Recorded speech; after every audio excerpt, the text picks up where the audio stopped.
अस्सलाम वालेकुम everyone, good evening. आज हम लोग यहाँ पे काफ़ी डिस्कशन करने बैठे हैं, जो कि एक काइंड ऑफ इंटरव्यू कह सकते हैं इस चीज़ को।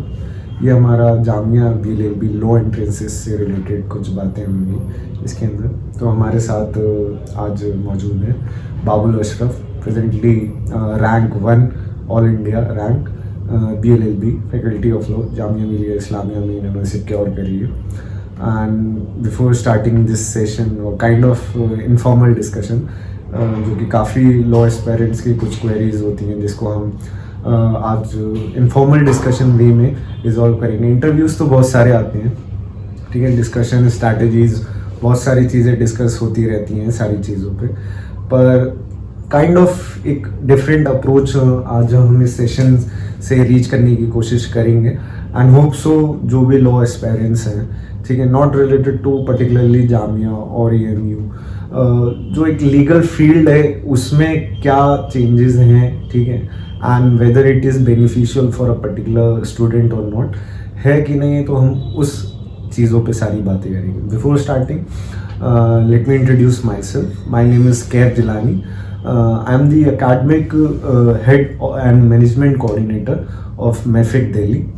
I was the student of MEFIC first batch, and currently I am in 4th year BLLB, Faculty of Law, Jamia Millia Islamia. And here with me Babul Ashraf, All India Rank 1, as I have already introduced you. So before starting, Babul, please introduce yourself. अस्सलाम वालेकुम, मेरा नाम बाबुल अशरफ है।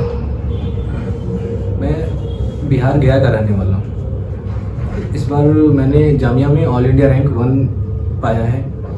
इससे पहले मेरी schooling भी जामिया मिलिया इस्लामिया के सर सैयद आबिद स्कूल से ही हुई थी। वहाँ मैंने 11th और 12th करा, और बाकी उसी के दौरान मैंने BLLB की तैयारी शुरू कर दी थी। अच्छा बाबुल, तो आपका कोई ड्रॉप है? नहीं, मैंने बिना कोई ड्रॉप लिए इस साल ही मैं 12 पास आउट हुआ हूँ जामिया के स्कूल से, और बिना ड्रॉप आउट लिए ही मैं यहाँ तक आ गया। चलिए, एंट्रेंस की बातें तो बाद में होती रहेंगी, काफ़ी लंबा डिस्कशन है ये। तो बिफोर स्टार्टिंग हम जैसे कि बात करते हैं कि 12th में 11th-12th में उस टाइम पे कोरोना का पीरियड चल रहा था, ठीक है, आपने ड्रॉप भी नहीं लिया है। And before choosing like this legal field या लॉ में आने के लिए आप मतलब क्या चीज़ थी जिसने आपको मोटिवेट करा कि you have to choose law as your career option? सबसे पहले तो मैं बताना चाहूँगा कि जब मैं 11th में था जी, तो वो पूरा मेरा 1 साल पूरा लॉकडाउन में गया जी, मैं ऑनलाइन पढ़ाई करता था अपने घर पे ही, और घर पे पढ़ते पढ़ते मैंने पूरी 1 साल ख़त्म कर दी, जो कि एज अब घर पे पढ़ रहे हैं तो पढ़ाई होती नहीं है। फिर मैं जस्ट 12 में यहाँ आया हूँ। 18 जुलाई को मैं यहाँ आया था दिल्ली प्रॉपरली जामिया स्कूलिंग करने के लिए। तो मतलब स्कूल्स में आपने क्लासेस ऑफलाइन अटेंड की हैं या नहीं? बिल्कुल, मैंने 12 में क्लासेस अटेंड करी है, पूरी 12 ऑफलाइन हुई है मेरी। अच्छा। तो उसी के दौरान मैंने देखा कि मैं BA में जाऊं या बहुत सारे और भी ऑप्शंस थे, क्योंकि मैं ह्यूमैनिटीज क्या थी? मैं ह्यूमैनिटीज बैकग्राउंड से तो ह्यूमैनिटी और बैकग्राउंड से तो जनरली आपके पास या तो ह्यूमैनिटीज या आर्ट्स में बहुत ही रेस्ट्रिक्टेड आपके पास होते जी। हैं, रास्ते होते हैं। तो मैंने देखा कि एक लॉ ऐसा फील्ड है जो मेरे इंटरेस्ट से मैच खा रहा है, क्योंकि मैं मुझे पढ़ना बहुत इंटरेस्ट आता है उसमें, और मैं बुक्स को पढ़ता हूँ, बहुत सारे बुक्स, और देखता था सोसाइटी जिस तरह से मैं गांव में रहता हूँ तो उधर देखता हूँ कि लॉ की पावर क्या है, कैसे चलता है, सोसाइटी चलता है, और उसमें जो भी लॉयर्स हैं, जज हैं, उनकी पावर्स क्या है, वो कैसे कंट्रीब्यूट कर रहे हैं सोसाइटी को। तो ये काफ़ी चीज़ें मोटिवेशनल होती हैं। ऐसे आप एक विलेज बैकग्राउंड से आ रहे हैं जहाँ बहुत ही मुश्किल से, बहुत ही रेयरली कोई बच्चा सेंट्रल यूनिवर्सिटी में जाकर पढ़ाई करता है। तो मैं वहीं से मोटिवेटेड होकर के धीरे धीरे चीज़ें देखते देखते, सोशल मीडिया पे देखते देखते, तो मेरे अंदर एक इंटरेस्ट जगा कि मैं भी एक लॉ ले सकता हूँ। तो जैसे ही मैंने लॉ का पेपर देखा, जैसे ही देखा, मैं लिटरली बता रहा हूँ आपको कि 10 से 20 क्वेश्चन सॉल्व हो पाते थे। 2021 का पेपर देखा, तो ये पेपर मैंने 11th में देखा था जब मैं घर पे था तो ऐसे एक्सप्लोर कर रहा था कि लॉ में क्या क्या स्कोप है और किस तरह से क्वेश्चन आते हैं, एक्चुअली में किस तरह से आते हैं, वो भी खास करके जामिया जैसे यूनिवर्सिटी में जिसकी डिमांड और जिसकी ranking 3rd all over India में है, और लॉ में एक्चुअली ये 5 पे आते हैं। इस बार 5 पे, हाँ इस बार 5 पे NIRF के अकॉर्डिंग इसे 5 रैंकिंग मिली है, तो ये काफ़ी मैटर करता है, वेटेज है इसका। आप जब भी जाएंगे आप अपने आप को इंट्रोड्यूस करेंगे कि मैं जामिया में पढ़ता हूँ, वो भी रैंक 5 यूनिवर्सिटी है, वो भी लॉ में, तो आपको कहीं ना कहीं बेनिफिट मिल बेसिकली कई सारी एनएलयूज हैं जिनको जामिया ने फैकल्टी ऑफ लॉ ने, और बहुत सारे बच्चे जो हैं वो क्लैट छोड़ करके या फिर क्लैट में होने के बावजूद जो नीचे का एनएलयू छोड़ करके ऊपर चले जाते हैं। मैं ही 4th ईयर में आ गया हूँ, नेक्स्ट ईयर मेरा 5th ईयर लग जाएगा, तो मैंने खुद अपना कॉलेज पीरियड में रह के एक ट्रेंड शिफ्ट होते देखा है कि मेरे टाइम पे शायद उतना कंपटीशन नहीं था, लेकिन एट प्रेजेंट कंपटीशन बढ़ता जा रहा है। Like these are the reasons जिनकी वजह से कंपटीशन बढ़ रहा है। एक कंपटीशन भी बढ़ रहा है क्योंकि यहाँ के बच्चे बहुत अच्छे कर रहे हैं। जी एक्सेप्शनली काफी ज्यादा अच्छा परफॉर्म कर रहे हैं बाहर में। देखा जाए तो अदर यूनिवर्सिटीज या लॉ फैकल्टीज की हम बात करें, जो इसमें जो जामिया में आकर के जो एक्सपोजर मिलता है ना, जो बच्चे एक्सप्लोर करते हैं, हर फील्ड में जाते हैं, चाहे वो डिस्ट्रिक्ट कोर्ट से ही, मैं खुद फर्स्ट ईयर में कितने डिस्ट्रिक्ट कोर्ट घूम चुका हूँ। जज से भी तो आपको मोस्ट प्रोबेबली 3 महीने हुए हैं क्लास किए हुए प्रॉपरली, तो मैं जामिया के नाम से कहीं भी घूम लेता हूँ। और अच्छी बात यह है कि लोग अगला जो इंसान होता है जो अच्छे पोस्ट पे होता है वो कंसीडर करते हैं, जामिया को कंसीडर करते हैं। अगर आप बताएंगे कि मैं जामिया से हूँ तो आपको अच्छे से वो रिस्पेक्ट देंगे और कंसीडर करेंगे और एक वैल्यू मिलेगी आपको, उनकी नज़रों में आपकी एक वैल्यू होती है। हाँ एग्जैक्टली। तो मतलब ट्रेडिशनली अगर देखा जाए तो एक ट्रेंड है कि the most hard working students, one of the most hard working students can be found in the faculty of law, क्योंकि हमारे लॉरेंस जो हैं काफी ज्यादा हैं and it's because of the hard working students only. चलिए ठीक है, ये तो फैकल्टी की बात हो गई, काफी ज्यादा है एंड लाइक अच्छी अचीवमेंट्स हैं हमारी फैकल्टी की। तो आपने ह्यूमैनिटीज ले रखी थी, तो आपकी परसेंटेज क्या बनी है 12th में? बेसिकली मैं ज्यादा 12 के एकेडमिक्स पे फोकस नहीं करता था, क्योंकि मुझे लेना था 1 साल के अंदर में ही, इसी बार बिना ड्रॉप किए हुए एडमिशन। अच्छा, तो मतलब आपने ठान रखी थी कि कैसे भी करके एकेडमिक्स बिल्कुल नहीं पढ़ता था, बिल्कुल भी नहीं। एक दिन बस रात के 1 दिन पहले जाता था, सिलेबस देखता था कि अच्छा ये है, तो पढ़ करके 1 दिन में सब जा करके एग्जाम दे आता था। तो मतलब एक रात में हो जाता था? एक रात में हो नहीं जाता था। ये बेसिकली जो मैंने जो बैक में पढ़ा था, जो एंट्रेंस के लिए जो मैं पढ़ रहा था, वो एक सपोर्ट करता है। वही नॉलेज 12 में मैंने ह्यूमैनिटीज ले रखी है, पॉलिटी, इकोनॉमिक्स और भी ज्योग्राफी वगैरह था, हिंदी था, तो वो सब एट द एंड आपको काम आ जाता है जो आप यहाँ एंट्रेंस के लिए पढ़ते हैं। तो वो सपोर्ट में आ गया। आपके लिए तो ये एक फेवरेबल कंडीशन बन गई थी कि आपके सब्जेक्ट्स वही थे जो कि एंट्रेंस में आने वाले थे। पर देखा जाए तो 12th क्लास के मोस्टली CBSE और ICSE के जो बोर्ड के स्टूडेंट्स होते हैं, एंड लाइक फैमिली से भी एक काइंड ऑफ पीयर प्रेशर होता है कि आपको 12th में अच्छे मार्क्स लाने हैं, अच्छी परसेंटेज लानी है। एंड आई फील कि उस चीज़ में बच्चे फंस जाते हैं, जिसकी वजह से जो आउटसाइड आफ्टर 12th जो कंपटीशन है उससे वो फेस नहीं कर पाते, उसके लिए उनको एडिशनल टाइम चाहिए होता है।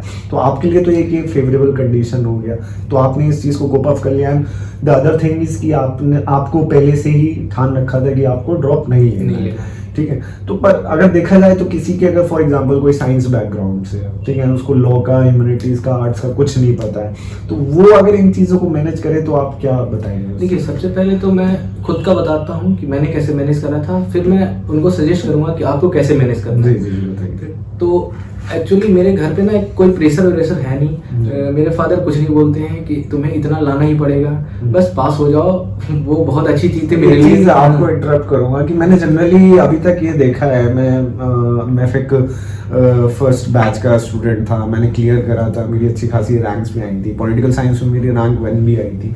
एंड उसके बाद से मैंने कोचिंग में गाइडेंस देना शुरू कर दी थी, एंड 3rd बैच से मैंने पढ़ाना भी शुरू कर दिया। तो 2nd बैच है जिसमें मैं पढ़ा भी रहा हूँ, अपकमिंग बैच मेरा 3rd बैच होगा पढ़ाने के लिए। एक चीज़ मैंने ऑब्जर्व करी है कि जिनके फैमिली से प्रेशर नहीं होता है ऑब्वियसली वो स्टूडेंट्स काफी ज्यादा अच्छा परफॉर्म करते ये हैं। basically- तो क्या कहा जा सकता है कि एक जो फैमिली प्रेशर है या जो एक काइंड ऑफ प्रेशर जो रहता है जिसकी वजह से बच्चे अच्छा स्कोर नहीं कर पाते हैं? बिल्कुल, ये प्रेशर एक माइंडसेट आपका तैयार करता है कि आप जी। किस तरह से आप उसको हैंडल करते हैं एक्चुअली में। अगर कोई पेरेंट्स अपने बच्चों पे बहुत ज़्यादा प्रेशर डाल रहा हो तो बच्चा बिखर जाता है, वो दो डायलेमा में चला जाता है कि मुझे अच्छे नंबर लाने हैं या मुझे एंट्रेंस निकालना है।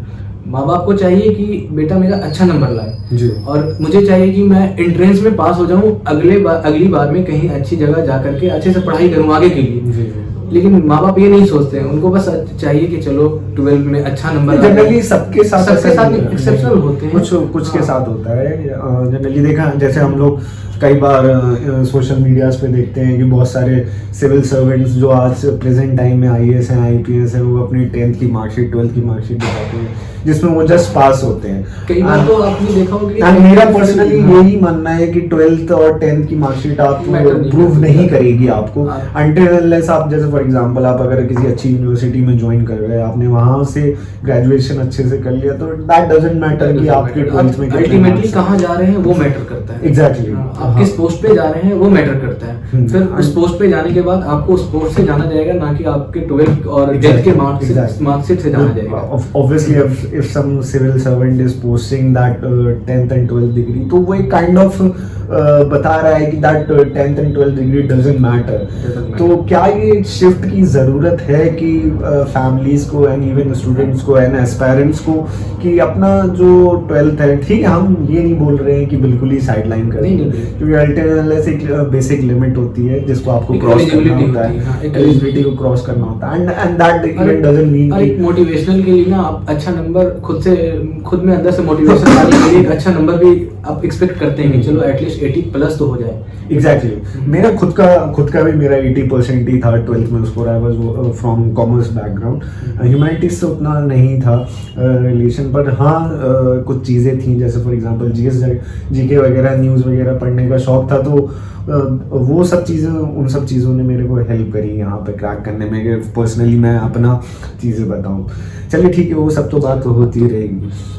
जी हाँ, तो मैं सजेशन देना चाहूँगा कि एक बैलेंस अप्रोच रखा जाए जब भी हाँ exactly the perfect term is balance approach. उस साइड में बिल्कुल कम नंबर भी ना आ जाए जी। और इधर एंट्रेंस भी निकल जाए लेकिन उधर बहुत कम नंबर आ जाए, हाँ। तो ये आगे जाकर के मैटर कर जाती है। And I guess this was the only reason जिसकी वजह से आप ऑल इंडिया रैंक 1 निकाल पाए। मैं बैलेंस अप्रोच रखता था, मेरी भी ज्यादा 12 में मार्क्स नहीं आए हैं, 77% एक्यूरेटली हैं, तो I guess this is the है। स्टेबल मार्क्स, 10 में भी 75 to above percent is the 10th में stable मेरे 77% percentage। है और अभी भी 77% है। जी जी जी।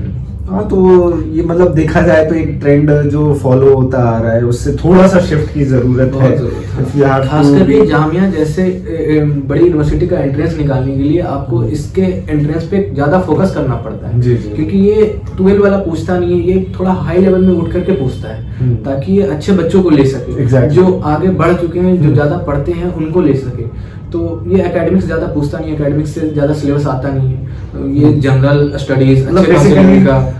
अगर कोई सोच रहा है कि सिर्फ फॉर्म डाल दिया है और मैं एग्जाम में अपेयर हो जाऊंगा, तो सिर्फ 12 12 का पढ़ करके मुश्किल होता है। हम्म। अगर कोई एक्सेप्शनल बच्चा ना हो या तो फिर उसे एक्सेप्शनल बनना पड़ता है इस एंट्रेंस को निकालने के लिए, क्योंकि उसके जी। सिलेबस की डिमांड ही अलग है, हाँ। एकेडमिक्स से बिल्कुल मैच नहीं करता। हमारा मैफिक का भी ऑलमोस्ट 5th बैच आ जाएगा अभी, तो पिछले 4 सालों में अभी तक हमारी रैंक 1 नहीं आई थी, and this was the first time कि आपकी वजह से हमारी मैफिक से रैंक 1 आई है। And like these are the reasons जिनकी वजह से अगर कोई भी लॉ एस्पायरेंट्स वर्क करेगा तो शायद आई गेस उसकी भी आ सकती है। बिल्कुल। तो अल्टीमेटली अब वही है कि हम आपसे इंट्रोडक्शन के टाइम आपसे पूछे कि आपकी 12th में क्या परसेंटेज है, प्रॉपर पूरे प्रिपरेशन के टाइम कभी नहीं पूछा होगा हमने। इवन आज की डेट में भी आप ये गैस बहुत अच्छे से जानते होंगे कि अगर कोई आपसे पूछता हो तो आप सबसे पहले उसको यही बताते होंगे कि मेरी यार रैंक 1 आई है, तो इसके आगे तो कुछ पूछने की जरूरत नहीं पड़ती होगी। ऑब्वियसली बात है कि 12th की रैंक उतना 12th की परसेंटेज उतना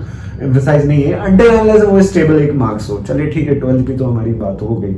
तो लाइक अगर देखा जाए कि ट्रेंड है कि चलता है कि यार रैंक 1 आई है, ठीक है, तो टॉपर ही होगा, एकदम रोड लर्निंग वाला कंसेप्ट होगा, दिन रात पढ़ते होंगे आप। तो क्या मतलब 10th से क्या मतलब आप शुरू से अगर देखा जाए तो वैसे तो कोई एक जजिंग क्राइटेरिया नहीं है, परसेंटेज एक जहाँ जजिंग से आप क्राइटेरिया नहीं होता है। जहाँ से आप पढ़ना स्टार्ट करते हैं वहीं से आप बढ़ना स्टार्ट करते हैं। जी जी जी, हाँ हाँ, ये काफी अच्छा है कि हाँ कंसिस्टेंसी जो होती है वो काफी ज्यादा मैटर करती है इन सब चीजों में। मेरा खुद का भी यही मानना है। इवन अगर मैं अपना केस बताऊं तो 2019 में मैंने अपना 12th कंप्लीट किया था। तो उस टाइम पे भी जामिया में, हालांकि मेरे को तो सिंस बिगिनिंग ही लॉ का एंट्रेंस देना था, मेरे करियर ऑप्शंस ही वैसे हैं, तो मैंने भी ऐसे ही भर दिया था। तो मैं देने आया एग्ज़ाम, तो अच्छा गया था, ठीक है, पर सिलेक्शन नहीं हो पाया था। ऑलमोस्ट 60 मार्क्स आए थे एंड सिलेक्शन के लिए यहाँ पे 80 मार्क्स चाहिए होते। तो फिर जाके आँख खुली कि पढ़ाई पढ़ना है, काफ़ी कुछ पढ़ना होता है, काफ़ी कुछ अलग होता है। एंड जब आपका 1 साल वेस्ट हो जाता है, हाँ, जो कि लाइफ में बहुत मैटर मैटर करता है, ठीक है, मतलब देखा जाए तो पर्टिकुलरली आप अगर 12th बाद स्टेबल हो जा रहे हैं एज अ करियर में, तो काफ़ी एक सेटिस्फेक्शन वाली चीज़ होती है। And on the same and अगर वो 1 साल आपको, क्योंकि एक फियर, जब वो आप कुछ नहीं कर पाते हैं ना, 1 साल में कहीं आप एडमिशन नहीं ले पाते हैं, तो एक फियर चलता है आपके साथ कि अगर इस साल भी नहीं हुआ तो मैं कहाँ जाऊँगा, ठीक है। कुछ लोगों पे शायद, मेरे पे जैसे फॉर एग्जांपल मेरे पे सिर्फ जामिया एमयू पे के ऑप्शंस थे, आपके पास कोई ऑप्शंस थे इसके अलावा? एक्चुअली में आपने एमयू का एंट्रेंस दिया था। एमयू में मेरी अच्छी रैंक आई थी, ओबीसी में रैंक 3rd थी और अच्छा। जनरल में 21 रैंक थी। मतलब बीएलएलबी में ओके। तो खैर पर्टिकुलरली मैंने एमयू के लिए तो बिल्कुल तैयार नहीं कर रखा था, बिल्कुल भी नहीं पढ़ा था, कभी उसका सिलेबस भी नहीं पढ़ा था। कुछ ऐसा आई गेस अलग होता है नहीं, लेकिन वो कुछ पर्टिकुलरली कुछ सेक्शन वो ज्यादा एम्फसाइज कर देते हैं, जी, जैसे इंग्लिश में, मैथ में हाँ, वो लोग बेसिकली जनरल नॉलेज बहुत कम पूछते हैं और सीए वगैरह भी बहुत आउटडेटेड आते हैं उसमें। तो उस तरह से अगर आप बेसिकली जामिया के लिए तैयारी कर रहे हैं ना, तो वो ऑटोमेटिकली हो जाता है, देखा जाता है, ऐसा ट्रेंड है कि हाँ, ऐसा ट्रेंड है, क्योंकि आई गेस अगर जामिया के सिलेबस की बात करें तो 150 मार्क्स का सिलेबस होता है एंड कंपैरेटिवली उसके अंदर सारे सब्जेक्ट्स इंक्लूड हो जाते हैं। इंग्लिश हो गया, करंट अफेयर्स हो गया, जनरल अवेयरनेस हो गई, legal aptitude, maths and reasoning हो गई।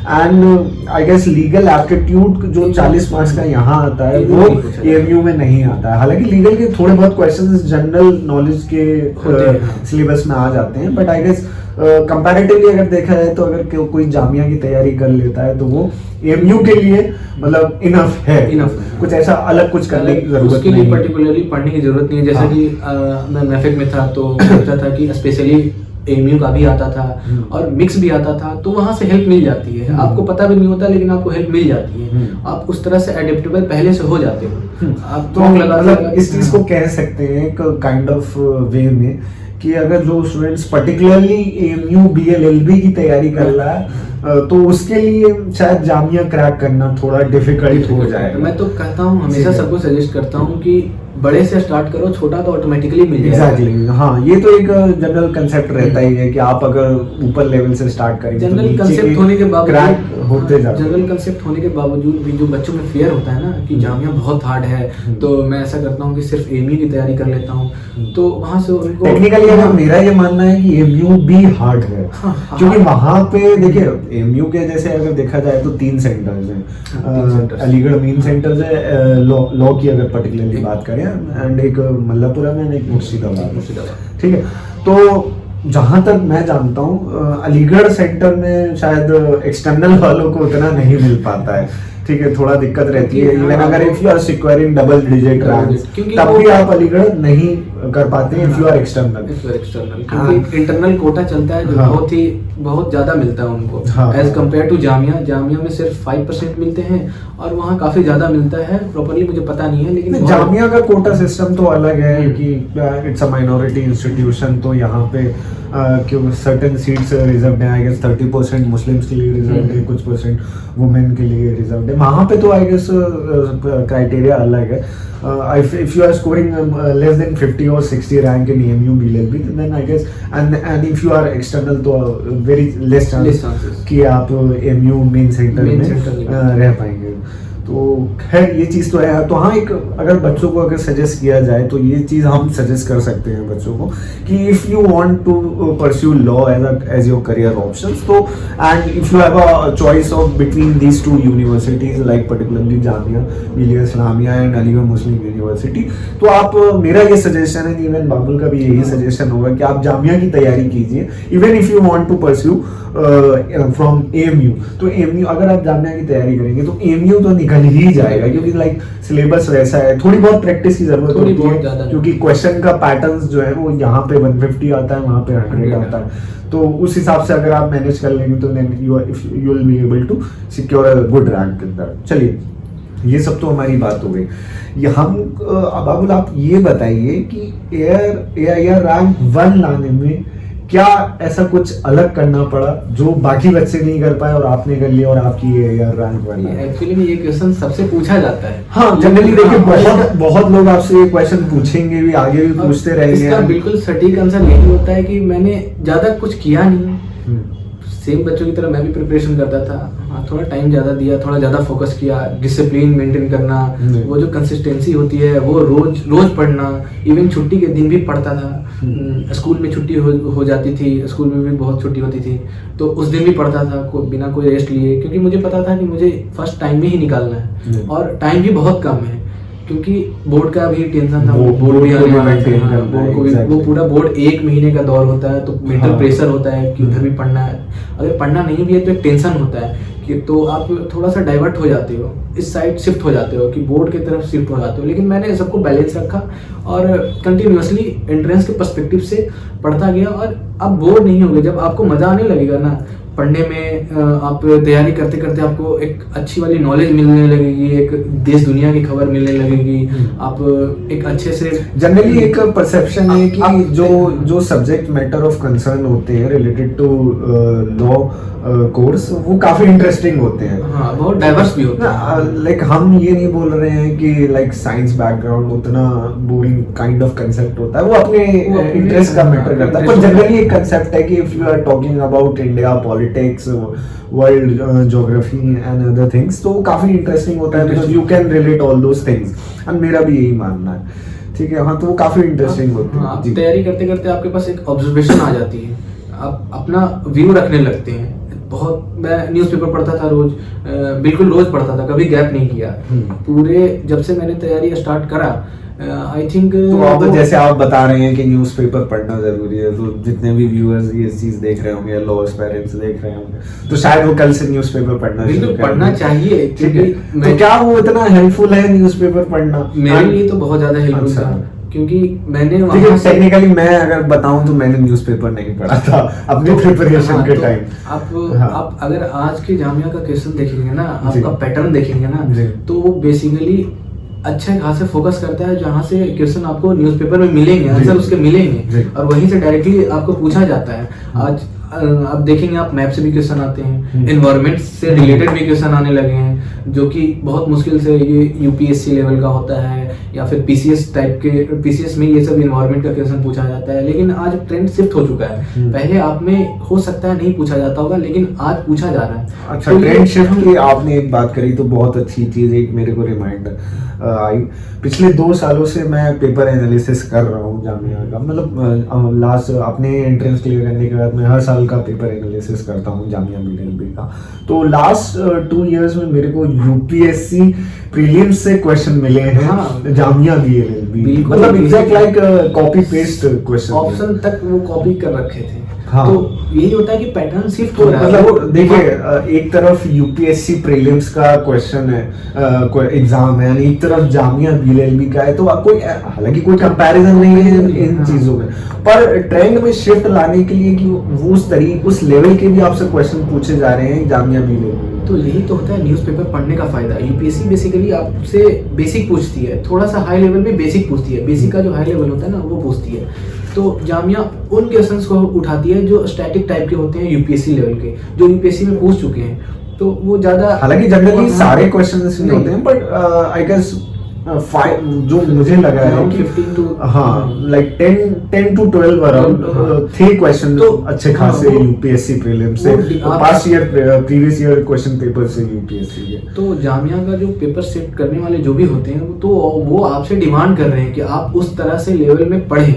और मतलब पढ़ने उनका की- हाँ, उनका वो पढ़ने की- उनका मोटिव यही है कि क्रीमी लेयर जो है स्टूडेंट्स की वो आए, हाँ। नॉट बिकॉज कि एक रोड लर्निंग वाला उनको बच्चा नहीं चाहिए, एक हार्ड वर्किंग बच्चा नहीं चाहिए, एक उनको एक smart- ऐसा स्टूडेंट चाहिए जो स्मार्ट वर्क भी कर सके, हार्ड वर्क भी कर सके, एंड लाइक ही और she is a combination of each and everything. और वो हर तरह से हर फील्ड में जानता हो, हर तरह के जो भी हैपनिंग हो रही है देश दुनिया में, तो वो हर चीज से वाकिफ हो, वो उस तरह से डिमांड कर रहे हैं। क्योंकि लॉ में भी आकर के आपको बहुत ज़्यादा अवेयर होना पड़ता है, तो ये चीज़ें आप प्रिपरेशन के दौरान ही सीखेंगे। एग्जैक्टली।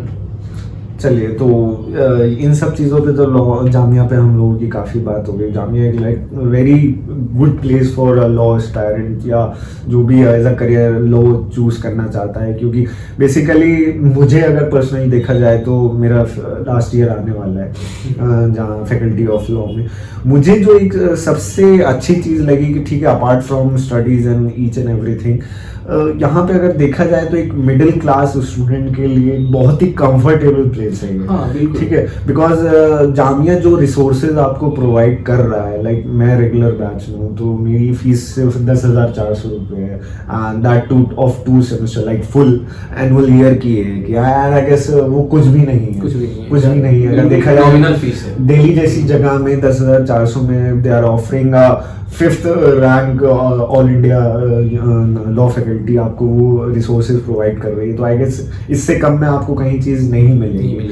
एंड वो चीज़ मेरे को सबसे ज़्यादा अच्छी लगती है जो हम लोगों को मिल रही है। एंड आई गेस अगर देखा जाए तो 2 कोर्सेज हैं यहाँ पे जामिया में, self finance and regular morning में होता है एंड सेल्फ फाइनेंस इवनिंग में होता है। इवनिंग का मतलब वो 2 बजे अराउंड से शुरू हो जाता है, तो उसकी फीस भी आई गेस इतनी नहीं है, 40,000 समथिंग है उसकी, जो कि अफोर्डेबल होता है Affordable. बच्चों के लिए।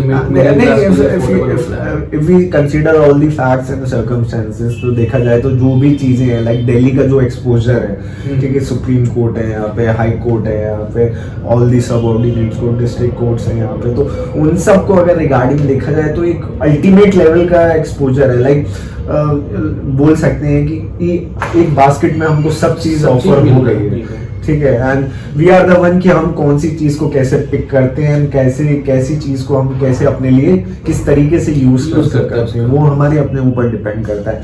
4 सालों में मैं तो यही जान पाया हूँ कि काफी अच्छी अपॉर्चुनिटी है, अगर आप इस जगह पे आ जाते हैं, अपनी रिसोर्सेज को जो जामिया प्रोवाइड कर रहा है आपको, एंड आप जिस कैपेबल है आप उसको अच्छे से अगर यूज कर लेते हैं तो अल्टीमेटली आपको फिर कोई नहीं रोक सकता है। ये बात तो है।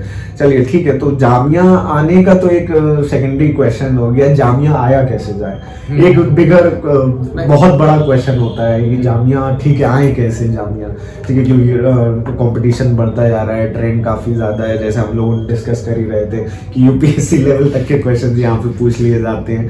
हालांकि कोई डराने वाली बात नहीं है कि यूपीएससी है, कहीं बच्चा यूपीएससी के प्रीवियस ईयर सॉल्व करना हर साल नहीं पूछता है, लेकिन कभी कभी वो ट्रेंड शिफ्ट कर देता है। हाँ, ट्रेंड चेंज करने के लिए देखा जाए तो यही तो होता है, क्वेश्चन अनएक्सपेक्टेड ही आता है। हाँ, बेसिकली उसको अनएक्सपेक्टेड बोल सकते हैं कि आप पता नहीं लगा पाएंगे कि कैसा क्या है, वो वहाँ पे आपको स्मार्ट वर्क करना है अपना। कि पढ़ते तो आई गेस मैक्सिमम बच्चे ही हैं पढ़ते हैं, मैं भी कोचिंग वगैरह में देखता रहता हूँ कि मैक्सिमम बच्चे पढ़ते हैं, कोई ऐसा कोई दिक्कत नहीं होती है कि ऑब्वियसली सबको लॉ फैकल्टी आना है, सबको अपना करियर स्टेबल करना है। जामिया जैसे बड़ा यूनिवर्सिटी होता है, जामिया एमयू वगैरह इन सब यूनिवर्सिटीज में जाने का होता है, 5 साल का एक करियर ऑप्शन है, आप स्टेबल हो जाते हैं 5 साल के लिए, तो एटलीस्ट आप टेंशन फ्री हो जाते हैं कि आपको एटलीस्ट 5 साल बाद डिग्री मिलेगी, तो तब आपको एज अ करियर में चूज करना है। तो ठीक है, तो अब हमारा एक क्वेश्चन है कि जामिया या एएमयू में एंट्री कैसे लें। ठीक है, चलिए ठीक है, कुछ बच्चों का ये रहेगा कि 12 बोर्ड्स हैं, ठीक है, कुछ मैनेज कर पाएंगे, कुछ मैनेज नहीं कर पाएंगे, तो ये क्वेश्चन तो सबके लिए सेम ही रहेगा, जो मैनेज कर सकते हैं, जो मैनेज नहीं कर सकते, वो तो उनकी कैपेबिलिटी के हिसाब से डिपेंड करता है कि आप कितना कर पा रहे हो। एग्जैक्टली। तो सबसे पहला क्वेश्चन मेरा आपसे यही है, आई गेस कि सेल्फ स्टडी से शायद काम चल सकता है क्या? सेल्फ स्टडी से काम चल सकता है, बिल्कुल काम चल सकता है। बहुत सारे बच्चे आते हैं जो सेल्फ स्टडी करके ही आते हैं, लेकिन अगर रैंक सच में पाना है ना तो आपको एक अच्छे से गाइडेंस चाहिए, अच्छी बिल्कुल अच्छी गाइडेंस है। जैसे मैं जब था तो मैं सेल्फ स्टडी ही करता था टिल जब तक कि मैंने मैफिक में एंट्रेंस ना दिया होता और वहाँ भी निकला था मेरा, और वहाँ से एक अच्छी गाइडेंस मिली। तो वो गाइडेंस बेसिकली आपको कोचिंग कल्चर हम प्रमोट नहीं कर रहे हैं। कोचिंग कल्चर हम लोग मतलब ये कह सकते हैं, बेटर टर्म इस चीज के लिए कि प्रॉपर गाइडेंस का जो एक चैनल है, जो एक रूट है, वो आपको अच्छे से मिल जाए तो आप इसको इजीली क्रैक कर सकते हैं। मैफिक एक कोचिंग कल्चर नहीं चला रहा है, क्योंकि ये बिल्कुल अपना एंट्रेंस लेकर के बच्चे ला रहे हैं। तो अगर कोचिंग कल्चर चलाना होता तो बहुत सारे बच्चे ऐसे ही भर लेते पैसे। एग्जैक्टली हम लोगों का प्रॉपर इनिशिएटिव जो भी आप इस चीज को कंसीडर कर सकते हैं। मैं खुद एक मिडिल क्लास से हूँ और इतना अफोर्ड नहीं कर सकता था कि क्लैट की कोचिंग करता और बड़े बड़े कोचिंग करता, 20,000 50,000 देकर के कोचिंग करता, जो कि यूजुअली लगता है। तो मैं जब मैफिक में आया, मैंने एंट्रेंस यहाँ भी निकाला, यहाँ भी रैंक 1 थी मैफिक में जो एंट्रेंस हुआ था। तो मुझे सिर्फ नॉमिनल फीस लगा था 500 का। तो 500 बहुत ही कम होता है, एक ऐसा कह सकते हैं ये एक दिन का खर्च होता है बहुत सारे बच्चों का। तो इतने कम फीस में आपको हर चीज एक्सेसिबल हो रहा है, तो ये बहुत ही अच्छी चीज होती है। और एक गाइडेंस, प्रॉपर गाइडेंस वहाँ मिलता है कि आपको क्या नहीं करना है, ये ज्यादा वहाँ बताया जाता है।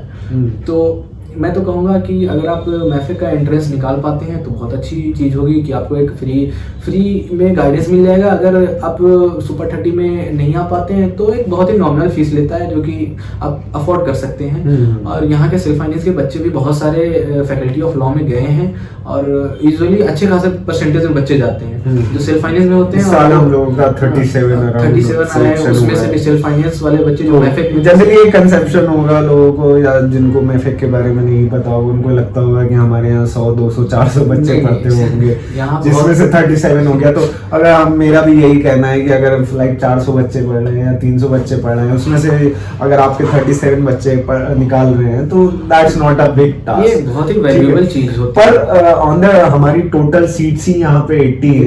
80 में से आप सोचिए 37 only in faculty of law Jamia Millia Islamia में। एमयू का तो हम काउंट ही नहीं कर रहे हैं, एंड इवन जो अदर ग्रेजुएट कोर्सेज हैं बीए वगैरह, तो उनको भी हमने काउंट में नहीं लिया है। ये सिर्फ फैकल्टी ऑफ लॉ जामिया की बात है जिसमें 37 बच्चों ने क्रैक किया। चलिए, ये हमारा क्वेश्चन नहीं था फिलहाल, हम डिस्कस कर रहे थे सेल्फ स्टडी पे। तो देखा जाए तो जो चेंजिंग पैटर्न्स आ रहे हैं एंड जो कंपटीशन का लेवल आ रहा है, तो हम इस चीज को बोल सकते हैं कि सेल्फ स्टडी सिर्फ इनफ नहीं है।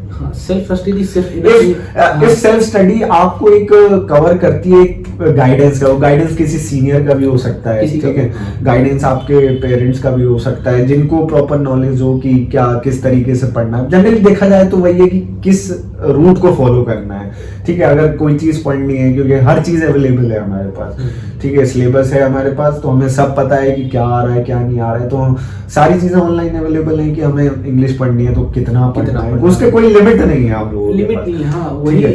एंड जामिया कोई ऐसा सच लिमिट सेट करके नहीं देता है कि आपको इंग्लिश है तो इतना पढ़ना है। अपने सिलेबस में बस मेंशन कर रखा है कि हाँ जीएस पूछेंगे इतने नंबर का, इंग्लिश पूछेंगे इतने नंबर का। उन्होंने ये नहीं मेंशन कर रखा है कि इंग्लिश में क्या पूछेंगे। एग्जैक्टली। तो बच्चे यहाँ बहुत ज्यादा परेशान होते हैं। अब जिसको पता नहीं है कितना पढ़ना है वो तो कुछ भी पढ़ लेगा। हाँ, क्या पता वो ग्रामर पढ़ने लगे, जो कि यूजुअली पूछता नहीं है, वो जामिया बहुत ही कम पूछता है। हाँ, ये चीज हम लोगों ने देखी है कि कुछ चीजें होती हैं जो वो प्रॉपर एक गाइडलाइंस चैनल से ही आपको मिल सकती है। बेनिफिट होता है कि आपको क्या नहीं पढ़ना होता है, ये बेसिकली बताया जाता है आपको। हाँ, एक अच्छे से कोई गाइडेंस, जब भी आप किसी से भी गाइडेंस लेते हो तो ये बताया जाता है आपको कि आपको क्या नहीं पढ़ना है, क्या क्या नहीं फॉलो करना है। एग्जैक्टली, क्योंकि हमारे पास करने के लिए तो चीजें बहुत होती हैं, और क्या नहीं करना है that is the most utmost priority, जो एक किसी भी स्टूडेंट के लिए, नॉट बेसिकली लॉ एस्पायरेंट हो गया या बीए का आर्ट्स का एस्पायरेंट हो गया, हर बच्चे के लिए होता है, चाहे वो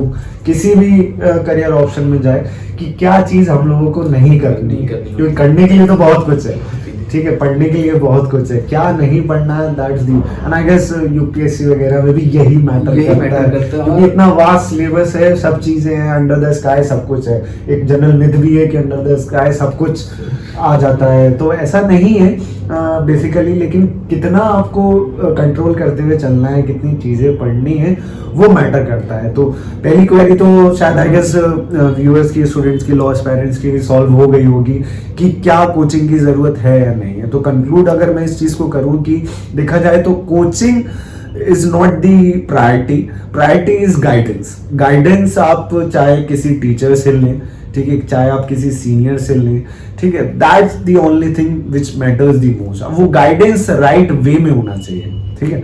चलिए बहुत शुक्रिया आपका। नेक्स्ट क्वेश्चन हमारा ये है कि चलिए ठीक है, आप मैफिक में आए, तो मैफिक को आपको कैसे पता चला कि एक मैफिक एग्जिस्ट भी करता है? क्योंकि आप तो ठीक है बिहार से हैं आप, तो वहां तक कैसे क्या पहुंच पाया? एंड टेस्ट सेंटर आपका कहाँ था? क्योंकि हम लोग ऑफलाइन टेस्ट कंडक्ट कराते हैं, तो बताइए जरा इसके बारे में। तो मैंने जब सोचा था ना कि मुझे लॉ करना है, तो मैं ऐसे ही यूट्यूब पे स्क्रॉल करते रहता था। अच्छा। कि चलो थोड़ा सा एक्सपोज करता था, एक्सप्लोर करता था। एक्सप्लोर। तो एक्सप्लोर करते करते मैं एक दिन लिखा कि जामिया BLLB प्रिपरेशन स्ट्रेटेजी। तो वैसे स्क्रॉल करते यूट्यूब पे तो मुझे रागिब नौशाद सर मिले। तो देखा कि चलो इन्होंने एक अच्छी सी टैगलाइन रखी है कि how to crack the Jamia in just 4 month. तो हाँ, टेक्निकली हम लोग तैयारी 5 मंथ्स में ही तो कराते हैं। मैं उस टाइम देखता था जब जामिया का एक बार एंट्रेंस नहीं हुआ था 2022 वाला। मैं ऐसे घर में बैठे 11th क्लास में। अच्छा, आप जब 11th क्लास में, तो मतलब आप पहले से ही प्रिपेयर थे कि आपको कुछ? उस टाइम मैं जनवरी के आसपास में मैं छत पे बैठा हुआ था, अपने सेकंड फ्लोर वाले छत पे बैठा हुआ था। तो मैं ऐसे ही देख रहा था धूप में बैठ करके, बिल्कुल कि चलो देखते हैं। तो मुझे उस टाइम मिला, तो मुझे उस टाइम मैफिक के बारे में एक्चुअली भी पता चला, और वहाँ के बच्चों का इंटरव्यू देखा। बेसिकली आपको यूट्यूब से पता चला है कि मैफिक जैसा कुछ एग्जिस्ट भी करता है। मैं ऐसे गांव से आता हूँ जहाँ से मुश्किल से उस एरिया में कोई भी सेंट्रल यूनिवर्सिटी में पढ़ता हो और वो गाइड करता हो कि हाँ आप भी जाओ, तो ऐसा कुछ है नहीं वहाँ। मतलब आपके पास गाइडेंस की लैक थी, पर आपके पास एक विल पावर की लैक नहीं थी। विल पावर की लैक नहीं थी क्योंकि आपने 11th क्लास में ही सर्च कर लिया था कि ऐसा कुछ एग्जिस्ट करता है। एक चीज मैं बताना चाहूंगा कि उस टाइम मैं जामिया में था, 11th क्लास में मैं था, लेकिन ऑनलाइन था। तो मैंने यहाँ कोई कनेक्शन नहीं था, दिल्ली से उतना कोई कनेक्शन नहीं था। बस यहाँ आया था, एंट्रेंस दिया और चला गया, एडमिशन लिया। तो एंट्रेंस आपने दिल्ली में ही दिया है? हाँ, जामिया का 11th का एंट्रेंस मैंने दिया था यहाँ। मैफिक का एंट्रेंस भी मैंने दिल्ली में ही दिया था, क्योंकि मैं उस टाइम 12 में था। और जहाँ तक मैं गेस कर रहा हूँ कि 8 जनवरी को यहाँ एंट्रेंस हुआ था। तो उस टाइम मेरी स्कूलिंग ही चल रही थी। तो मैं यहीं था, तो यहीं के लिए भर दिया था। अच्छा। पटना मेरे घर से बहुत दूर पड़ता है, तो फिजिबल नहीं था यहाँ। तो मैं ऐसे ही पैदल चला गया था देने के लिए। बेसिकली आपके लिए यूट्यूब एज अ मीडियम बना, वो भी 11th क्लास में? हाँ, 11th क्लास में, क्योंकि मैं चीज़ें पहले से एक्सप्लोर करते रहता था। और मैं उस एटमॉस्फेयर में पढ़ा लिखा हूँ कि वहाँ मैं जिस रूम में रहता था हॉस्टल में, मैं 11 में पढ़ता था, तो जिस रूम में हॉस्टल में रहता था उस रूम में कोई दरोगा थे, कोई अच्छे खासे BPSC टीचर बने हुए थे, BPSC निकाल रहे थे, टीचर बने, कोई एडवोकेट था। तो वो मेरे रूम में रहते थे। तो काफ़ी एक मोटिवेशन मिलती है।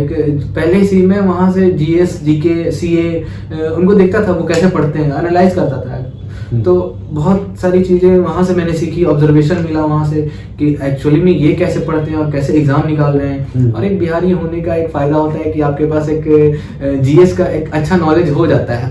जनरल कंसेप्शन कैसा है कि बिहारी है अगर, तो फॉर एग्जांपल तो वही अच्छी रैंक लेकर आएगा। तो ऐसा देखा जाता है, यूपीएससी में भी देखा जाए तो यही रहता है कि टॉप रैंक्स बिहार यूपी के लोगों को मिलता है, यूजुअली मिलता है। तो ये देखा जाता है, टेंडेंसी होता है वहाँ, वो उस तरह से पले बड़े होते हैं कि वो देखते रहते हैं। आप आसपास में आपके कंपटीशन एग्जाम वाले, जैसे वहाँ सरकारी नौकरी की बहुत वैल्यू होती है। तो सरकारी नौकरी मिलती कैसे? वो GS पढ़ते हैं, वो अच्छे खासे लेवल के CA पढ़ते हैं, CA पढ़ने के साथ मैथ पढ़ते हैं। तो ये सब बेसिक रिक्वायरमेंट होती है उस एग्जाम की, और यहाँ के भी एग्जाम की वही बेसिक रिक्वायरमेंट है। तो आपको समझ आ जाता है कि कैसे पढ़ाया जाए आखिर। क्योंकि आप 10-12 में कोई एक्सपेक्ट नहीं कर सकते कि आप बहुत अच्छे GS वाले नॉलेज वाले होंगे, GS के नॉलेज वाले होंगे।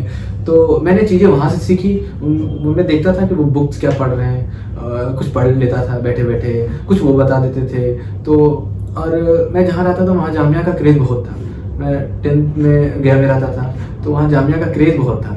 10th में 10th में। तो मतलब आपने जो ह्यूमैनिटीज लिए वो लॉ को तब सोचते हुए ली थी या फिर नहीं। एक आउट ऑफ नोवेयर आपका ह्यूमैनिटीज लेने हाँ, का? मेरा इंटरेस्ट था ह्यूमैनिटीज पढ़ने का। जैसा मैंने बताया आपको कि बहुत सारे कंपटीशन वाले मेरे बच्चे थे, मेरे रूम में थे। तो 10th क्लास से ही मतलब हाँ, आपने सोच लिया हाँ, था मैंने कि- 10th क्लास से सोच लिया था कि मुझे कंपटीशन एग्जाम निकालना है, चाहे कुछ भी हो। चाहे कुछ भी, मतलब लॉ एज अ फिक्स नहीं था। हाँ, जब आप बाहर में रहेंगे ना, जामिया के बाहर जब आप रहेंगे ना, तो आप अपने पर्सपेक्टिव से जब देखेंगे जामिया को, तो आपको लगेगा कि जामिया एक अच्छा प्लेटफॉर्म होता है सिविल सर्विसेज के लिए, एक अच्छा क्योंकि आरसीए तो काफी फेमस प्रेजेंटली लास्ट ईयर अच्छे बच्चे, श्रुति हाँ, रैंक 1 आई है, श्रुति मैम की। तो वहाँ से एक अच्छा फेम मिलता है जामिया जी, जी, में, जी। तो वहीं एक मोटिवेशन मिलता था, मुझे भी जामिया जाना है। तो उस तरह मैंने भी अपना लाइक फॉर एग्जांपल डिसीजन लेने के टाइम मेरा भी एमयू बीएलएलबी निकल गया था एंड जामिया बीएलएलबी निकल गया था। तो my father was supportive of MU BLLB, पर मैंने भी सीनियर्स वगैरह से गाइडेंस ली काफ़ी कि क्या कौन सा ऑप्शन मेरे को चूज़ करना चाहिए। तो अल्टीमेटली हम लोगों का डिसीजन इसी पे आके कंक्लूड हुआ कि Jamia is the best place, क्योंकि एक्सपोजर है यहाँ पे। ठीक है कि if you have to choose litigation, तो लिटिगेशन के लिए आपके पास इतनी सारी इंटर्नशिप अपॉर्चुनिटीज़ हैं, ठीक है, कि आप यहाँ पे सब चूज कर सकते हैं। चाहे आपको डिस्ट्रिक्ट कोर्ट में करनी हो, चाहे आपको हाई कोर्ट में इंटर्नशिप करनी हो, चाहे आपको अगर क्या कहते हैं सुप्रीम कोर्ट तक में करनी हो। तो लिटिगेशन अगर किसी का करियर ऑप्शन है तो वो जामिया बेस्ट प्लेस है। ठीक है, एंड लाइक मेरा तो litigation as a career option नहीं है। ठीक है, सर्विसेज में जाना है, तो उसके लिए भी एक सब हब यही है देखा जाए तो। सर्विसेज के लिए भी चलते government- फिरते आपको मिल जाएंगे आरसीए के बच्चे हाँ। जिन्होंने एग्जाम क्रैक कर रखी हो, फैकल्टी ऑफ लॉ के सामने मिल जाएंगे, Exactly. नीचे मिल जाएंगी। हाँ, तो वो ज़्यादा feasible होता है, सीनियर accessible जूनियर का होता है। कंसेप्ट जो रहता हाँ। है कि आप उनसे पूछ सकते हैं कि भैया कैसे आप इस पोजीशन पे पहुंचे पहुंचे वो, और काफी ज्यादा वहाँ पे पहुंचने के बाद वो सब डाउन टू अर्थ होते हैं, क्योंकि जामिया में पढ़ रहे हैं। तो वो मेरा भी पर्सनल इंटरेक्शन काफी आईपीएस ऑफिसर्स वगैरह से रहा है यहाँ पे। Those who were preparing for IAS, उनको अपनी रैंक ऊपर शिफ्ट करनी थी and they were in RCA, तो मैं भी गाइडेंस वगैरह लेता रहता था कि कैसे भैया प्रिपेयर करना है। तो हालांकि वो सब तो चलिए अभी बात की चीजें हैं, करियर ऑप्शंस है। तो जनरली हम देखा जाए तो वही बता रहे हैं कि एक्सपोजर कितना ज्यादा मैटर करता है यहाँ पे आने के बाद। आपका सीनियर से आपका उस पर्टिकुलर एरिया से अगर जिस फील्ड में आपको जाना है, whether it is litigation, whether it is corporate, whether it is services, government services, तो काफी ज्यादा वो इम्पैक्टफुल है यहाँ पे आने के बाद। तो एंड यही चीज है जो शायद कंपटीशन को अट्रैक्ट कर रही है, जो इंक्रीज होता जा रहा है ईयर बाय ईयर, जो हम देख रहे हैं कि मतलब कोई उसका लेवल ही नहीं निकल रहा है कि बस बढ़ता जा रहा है, कंपटीशन बढ़ता जा रहा है। कंपटीशन तो देख ये रहा ऐसा हूं मैं। चीज है कि हमेशा बढ़ता ही रहता है कंपटीशन, और खास करके जामिया का कंपटीशन तो दिन ब दिन बढ़ता ही जा रहा है। क्योंकि यहाँ जो सर्विसेज प्रोवाइड किए जाते हैं, ऐसे बहुत सारे बच्चे सिविल सर्विसेज को सोचकर यहाँ चले आते हैं। Exactly. तो वो दिल्ली है तो चलिए भैया, और वो अपना एक बैकग्राउंड लॉ रखते हैं, वो जानबूझ करके लॉ रखते हैं कि एक अच्छी नॉलेज मिल जाएगी और एट द एंड मैं चला जाऊंगा सिविल सर्विसेज की प्रिपरेशन के लिए भी चला जाऊंगा। तो और वो जब सोचते हैं कि मुझे सिविल सर्विसेज करनी है, तो वहां से वो पढ़ना स्टार्ट कर देते हैं। बहुत सारे बच्चे पढ़ना स्टार्ट कर देते हैं। कुछ लोग हाँ तो वहाँ से- ग्रेजुएशन स्टार्ट करने से हाँ, पहले तो पढ़ लेते हैं। वो काफी इम्पैक्टफुल होता है, कंपटीशन को हाई लेवल तक लेके जाता है। तो ये सब चीज है। और मैं एट द एंड मैं स्ट्रेटजी पे आना चाहूंगा। हाँ तो मैं स्ट्रैटेजी अपने जैसा देखिए बहुत strategy- लंबा डिस्कशन हो जाएगा अगर हम इस चीज को डिस्कस करते रहेंगे कि क्या प्रोज हैं क्या कॉन्स हैं। तो स्ट्रैटेजी की अगर हम बात करें तो देखिए स्ट्रैटेजी में सबसे पहला सवाल रिसोर्सेज का रहेगा। हाँ, ठीक है, रिसोर्सेज से हम शुरू करते हैं। ये अल्टीमेटली लॉ स्टूडेंट्स देख रहे हैं जिनको एमयू भी क्रैक कर जो रहे हैं, काफी जामिया भी क्रैक करना है। फिलहाल एग्जाम आने वाला है और वो काफी कंसर्न है एग्जाम के लिए। एग्जैक्टली। तो रिसोर्सेज की अगर मैं डायरेक्ट क्वेश्चन आपसे पूछूंगा कि रिसोर्सेज में सब्जेक्ट वाइज हम आपसे रिसोर्स पूछेंगे कि आपने किन सब्जेक्ट्स पे क्या क्या रिसोर्सेज यूज किए। हालांकि मेरा बच्चों को भी ये सजेशन रहता है कि that this depend upon person to person, सबके लिए अलग होता है। बट जो आपने मेरे को बताया कि कंसिस्टेंसी जो है वो एक प्रायोरिटी होनी चाहिए, utmost priority, and that should be the common object जो सारे चीजों में होना चाहिए। तो अगर if you are not consistent तो चीजें फिर उतनी अच्छी नहीं हो पाएंगी। ठीक है, तो सबसे पहले हम इंग्लिश से शुरुआत करते हैं। तो इंग्लिश के लिए आपने कौन कौन से रिसोर्सेज यूज? हाँ, मैं अपनी सारी स्ट्रैटेजी बताऊंगा। पहले मैं इंग्लिश की स्ट्रैटेजी बताता हूँ। मैंने कुछ लिख रखा था ताकि एक बच्चों को एक एक्यूरेट बता सकूं। हाँ। तो इंग्लिश के लिए सबसे पहले मैंने एसपी बख्शी का जो जितने भी वर्ड मीनिंग होते हैं ना। सॉरी टू इंटरप्ट, मैं एक चीज पूछना चाहूंगा आपसे कि आपने जो ये रिसोर्सेज यूज किए ये अप्रोक्सीमेटली कितने मंथ्स में आपने कवर कर लिए थे? क्योंकि स्टार्ट करने से पहले कि आप जैसे फॉर एग्जांपल ये क्वेश्चन मेरे ध्यान में आ गया कि एसपी बख्शी की बात हुई, तो कितने मंथ्स में आपने ये कवर कर लिया था? ये मैंने स्टार्टिंग करा था जुलाई एंड में, लाइक 27 जुलाई। 27 जुलाई से मैंने स्टार्ट किया था, तो आप अगस्त समझ सकते हैं। जुलाई अगस्त में आपने शुरू किया था। हाँ, तो जुलाई अगस्त से मैंने स्टार्ट किया था। एग्जाम मई में होता है, मतलब अगस्त से आपने शुरू किया था। अल्टीमेटली मतलब कह सकते हैं 8 to 9 मंथ, जिसमें आप कभी 15 दिन घर चले गए। मैं भी जाता था 2-3, मतलब अगर रिग्रेस मान ले तो 5 to 6 मंथ एवरेज मान के चलते हैं। तो 6 मंथ में मैंने ये सब सारी चीजें कंप्लीट करी थी। और इंग्लिश के लिए मैं बताना चाहूंगा पहले कि मैं हिंदी बैकग्राउंड मीडियम से आता था। अच्छा, आप हिंदी से? मैं full Hindi background till 10th तक भी हिंदी से था। और 11 काफी ज्यादा प्रॉब्लम। आप 11th भी हिंदी मीडियम ही कर सकते हैं, क्योंकि मैंने 11th ऑनलाइन करी। तो ऑनलाइन में कुछ ऐसा खास समझ आता नहीं था, कुछ नहीं होता। और मैं जीएस पे ज्यादा फोकस ऐसे ही पढ़ते रहता था, कुछ भी जो मन करा वो पढ़ लिया मैंने। तो प्रॉपरली प्रिपरेशन से नहीं करा था कि मुझे प्रिपरेशन करना है तो मैं इस चीज़ को पढ़ रहा हूँ, ऐसा नहीं, कुछ भी उठाया और पढ़ लिया। तो इंग्लिश में नहीं, हिंदी में ही पढ़ता था। तो मैं इंग्लिश में पहले जैसा कि बता चुका हूँ कि हिंदी मीडियम से था, तो काफ़ी दिक्कत होती थी। तो सबसे पहले मैंने एसपी बख्शी उठाया, उसके वर्ड मीनिंग याद करे मैंने। जितना भी एक पहले अच्छे से चुन लिया उसको, क्या क्या याद करना है उसमें। पर एसपी बख्शी तो काफी मोटी बुक है, तो उसमें से पूरा तो किया नहीं जा सकता। हाँ, और तो मैं क्या उसका लिमिट क्या है? लिमिट ये है कि आप उसमें से वर्ड मीनिंग याद कर लें अच्छे से। उसमें synonyms, antonyms, one word substitution, idioms and phrases, मतलब वोकैबुलरी। इंग्लिश को अगर देखा जाए तो 2 पार्ट्स में डिवाइड कर दिया जाता है कि एक वोकैब हो जाती है एंड दूसरा हमारा ग्रामेटिकल पार्ट हो जाता है। ग्रामेटिकल पार्ट तो ऐसा जामिया पूछता नहीं है, लेकिन जो मतलब आ जाता है थोड़ा बहुत। जो पूछता है आप वहां से एक सेग्रीगेट कर लीजिए, चुन लीजिए कि हाँ इस पर्टिकुलर टॉपिक से ही पूछता है। तो आप उसमें ज्यादा डाइवर्स जाने की जरूरत नहीं है, ज्यादा अंदर टाइम चला जाएगा आपका। और सिर्फ इंग्लिश के अलावा भी बहुत सारी चीजें करनी होती है, बहुत सारी चीजें 30 मार्क्स की इंग्लिश आती है, 30 मार्क्स की होती है। और आप generally through out the journey आप सीख जाते हैं, धीरे धीरे करते करते आप सीख जाते हैं। तो पहले मैंने वर्ड मीनिंग याद कर लिए, फिर धीरे धीरे मैं एग्जाम वेदा एक ऐप आता है तो वहाँ से प्रैक्टिस करता था। जो वर्ड मीनिंग याद करा वहाँ से प्रैक्टिस करता गया। और एग्जाम वेदा का हम एक ट्रेंड देखें कि पिछले 3-4 साल से डायरेक्ट इंग्लिश में क्वेश्चन आ जाते हैं एग्जाम वेदा से। मुझे ये रिकमेंड किया था, और एट द टाइम जब मैंने मैफेक ज्वाइन करा तो उन्होंने भी ये गाइड किया था कि आप एग्जाम वेदा से लगाओ, वहाँ से आ जाता है। तो यही चीज होती है कि आपको क्या नहीं पढ़ना और क्या पढ़ना है वो बताता है। तो वेबसाइट बहुत सारी बुक्स अगर देखा जाए तो इंग्लिश की बहुत सारी अवेलेबल है, लेकिन आपने एक प्रिसाइज एक बुक पकड़ी, एक वेबसाइट पकड़ी एंड बाकी आई गेस कोचिंग का जो रहा हो रहा। तो और बाकी मैं यूट्यूब पे बहुत रिलाई करता हूँ। अच्छा। बहुत सारी चीज जो एसएससी सीरीज आता है ना, SSC MTS, SSC CGSL, SSC CHSL, तो वहाँ से आपको एक बहुत अच्छी वोकेबुलरी मिल जाती है, साथ साथ आपको एक ऑप्शन अच्छा वाला मिल जाता है और वो ऑप्शन को इलेबोरेट करके बताते हैं। तो मैं वहाँ से प्रैक्टिस करता था, तो रोज 1-2 वीडियो देख लेता था जब भी मन करा। कोई ऐसा टाइम नहीं था कि मैं इस टाइम में ही पढ़ूंगा। मेरा एक ऐसा मानना है कि चलिए ठीक है, आपके पास आपकी विल पावर काफ़ी स्ट्रांग थी, ठीक है। Generally like being a teacher मैं बच्चों में ऑब्जर्व करता हूँ, ठीक है, कि जैसे फॉर एग्जांपल यूट्यूब में देख रहे हैं तो देखते देखते कोई लेक्चर, किसी का मैसेज आया सोशल मीडिया पे, ठीक है, दोस्त का आया कि चलो बाहर मिलने चलते हैं, चलो ये करते हैं, बात करते हैं। तो बात हुई तो पढ़ाई से डिस्ट्रैक्शन हो गया, फिर वो पढ़ाई खत्म हो गई। तो फोन का एक ये लैक करता है। तो आप पे तो विल पावर स्ट्रांग थी तो आपने इस चीज को कोप अप कर लिया, आप डिस्ट्रैक्ट नहीं हो। तो जिसकी विल पावर स्ट्रांग ना हो तो वो आई गेस यूट्यूब पे ना रिलाई करे, और रिलाई करे भी तो लैपटॉप वगैरह यूज करे जिसमें डिस्ट्रैक्शन वाली चीजें ना हो। क्योंकि मेरे पास उस टाइम लैपटॉप था नहीं, तो मैं खुद का बता रहा हूँ कि मैंने ऐसे ऐसे करा था।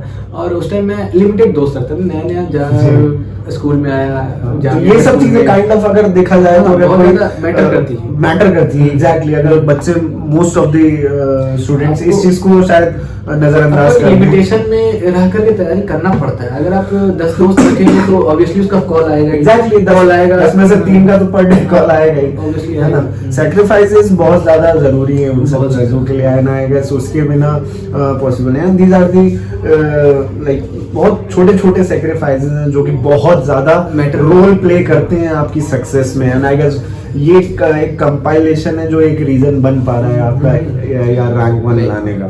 तो फिर और मैं 4th चीज मैं यूज करता था टेलीग्राम पे जो क्यूजेज आते हैं, अच्छा चैनल्स होते हैं बहुत सारे, उस पे क्यूजेज भी आते हैं, उस पे वन लाइनिंग टाइप का भी आता है जो कि आप चलते फिरते पढ़ लेंगे। तो एक बेसिक सा क्वेश्चन है बाबुल आपसे, कितने घंटे आप दिन में पढ़ते थे? वैसे कोई टाइम फिक्स नहीं होता था, लेकिन जब मैं सब भी देखा जाए तो एवरेज कितना? हाँ, तो 6 से मैं एक स्कूल में गुजारता था जी, सुबह 6 से दोपहर 1 तक, 1 घंटे में मैं खाना खा लेता था।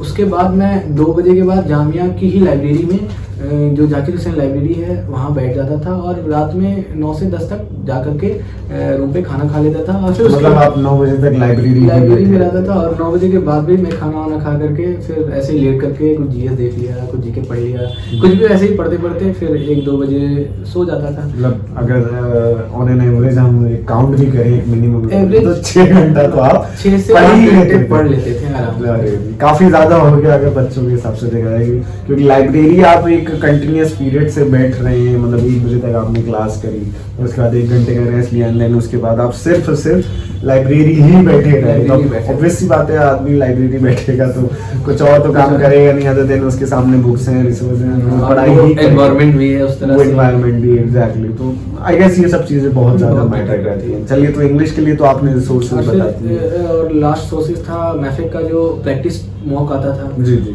जो वो लोग प्रोवाइड करते थे। चलिए, मॉक के हम बाद में बात करेंगे कि मॉक ने क्या रोल प्ले करा है प्रोवाइड में, क्योंकि मेरा भी पर्टिकुलरली यही मानना है कि प्रैक्टिस बहुत ज्यादा जरूरी है। प्रैक्टिस मेक्स मैन परफेक्ट, ऐसा आपने सुना होगा। तो ये बहुत ज्यादा मैटर करती है कि आपने जो चीज याद करी है, आपने जो चीज पढ़ी है, आपने जो चीज समझी है, आप उसको कैसे यूज कर पा रहे हैं, और क्या जो फेवरेबल क्वेश्चन है वो आपको हेल्प कर रहे हैं, नहीं कर रहे हैं, जो आपने याद किया है, जो आपने पढ़ी है, तो वो अब जब सीरीज लगा रहे हो या फिर एमसीक्यूज लगा रहे हो तो एट द टाइम आता है कि नहीं, आप जब लगाते हो ना तो बहुत सारा होता है कि आप भूल जाते हो उस टाइम।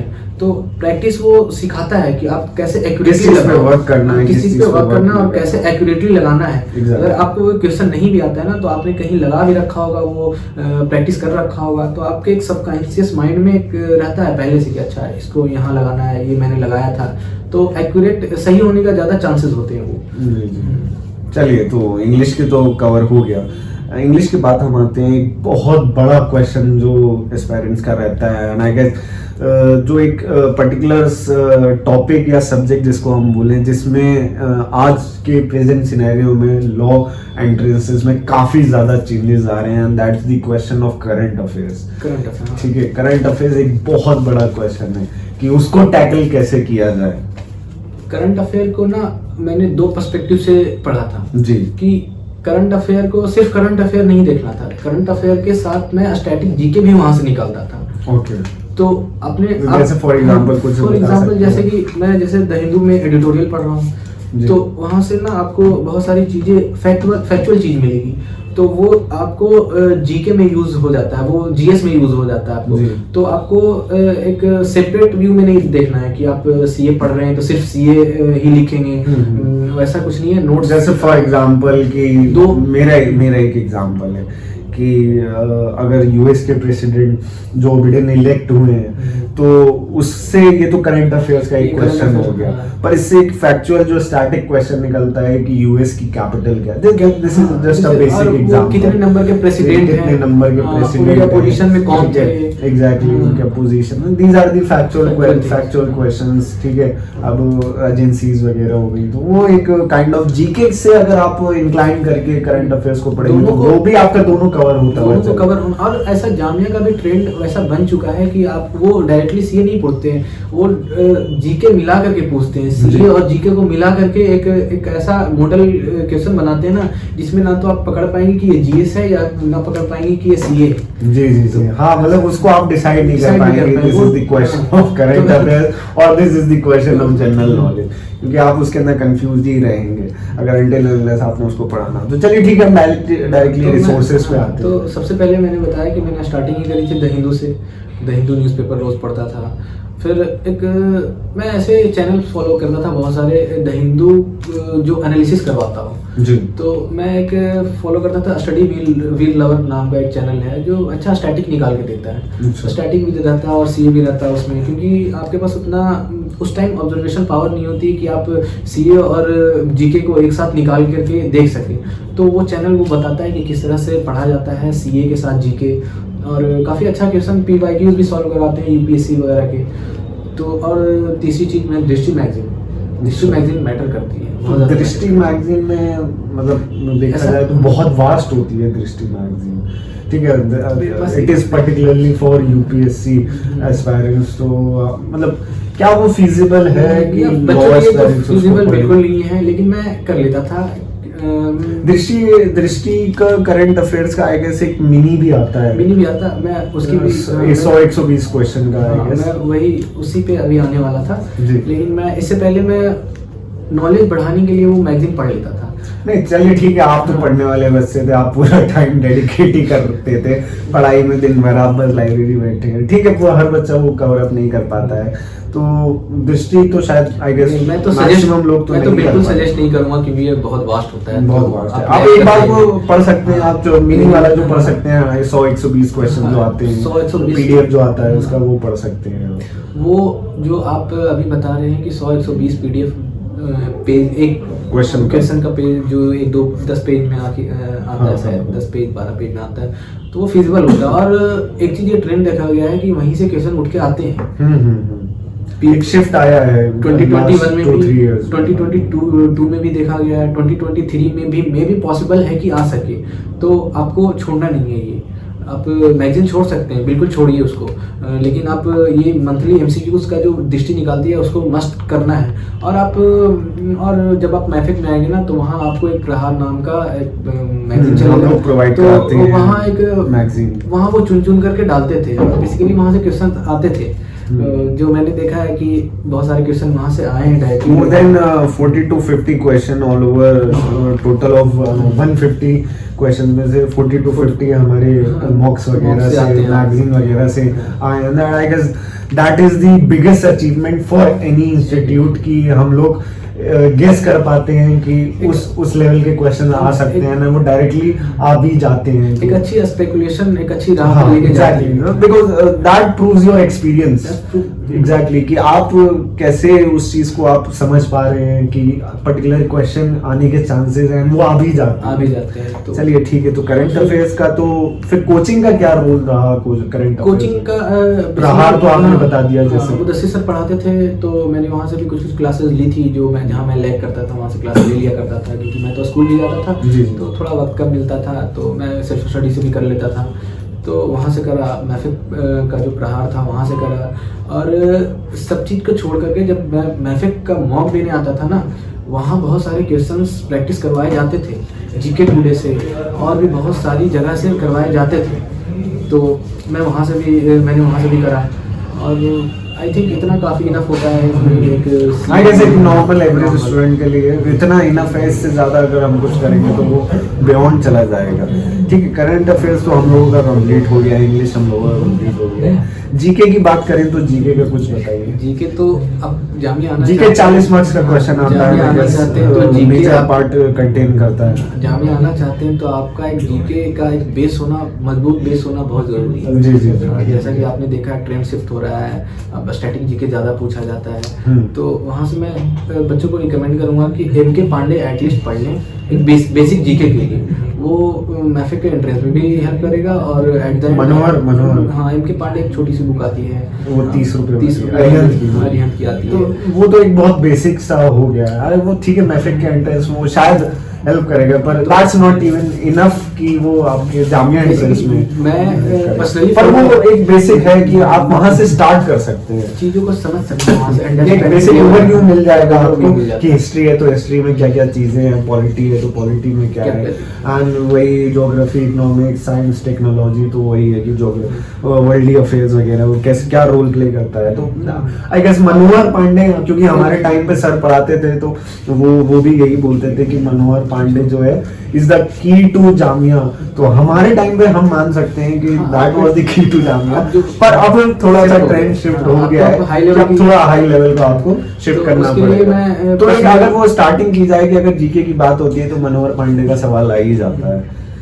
तो मैं पर्सनली लूसेंट फॉलो करता था। अच्छा, लूसेंट, हाँ, बीपीएससी वगैरह में काफी मेजर रोल प्ले करती है। क्योंकि पांडे बहुत ही कम फॉलो करी थी, बस मैफिक का एंट्रेंस के टाइम मैंने एक बार देख लिया था, लेकिन जब एंट्रेंस जामिया के एंट्रेंस की बात आती है तो मैंने लूसेंट पढ़ा था जी। और उससे बहुत ही थ्रोली पढ़ा था, अच्छे खासे सेक्शंस उसमें पढ़े थे जो एक्चुअली लूसेंट शायद जीके अगर आपका इनफ कर देता है, क्योंकि if it is capable to prove कि वो बीपीएससी में आपको हेल्प कर सकती है तो देन आई गेस नॉलेज का एक कोई क्राइटेरिया नहीं होता है कि कौन कहाँ अप्लाई होगा, बस आपको एक अच्छी नॉलेज होनी चाहिए। Exactly. शॉर्ट टर्म में एक अच्छी नॉलेज आप ले रहे हैं तो आप एग्जाम देने से ज्यादा आप एग्जाम को समझिए कि एक्चुअली में वो डिमांड क्या कर रहा है।